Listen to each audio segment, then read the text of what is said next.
அப்பொழுது ஒரே மந்தையும் ஒரே மேய்ப்பனும் ஆகும். நான் என் ஜீவனை மறுபடியும் அடைந்து கொள்ளும்படிக்கு அதை கொடுக்கிறபடினால் பிதா என்னில் அன்பாயிருக்கிறார்.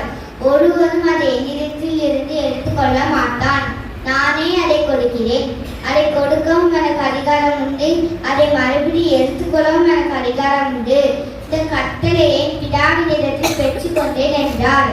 இந்த வசனங்களின் நிமித்தம் யூதருக்குள்ளே மறுபடியும் பிரிவினை உண்டாயிற்று.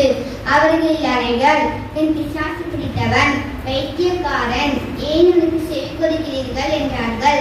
வேறு சிலர், இவர்கள் பிசாசு பிடித்தவனுடைய வசனங்கள் அல்லவே, குருடருடைய கண்களை பிசாசு திறக்க கூடுமா என்றார்கள். ஆமேன்.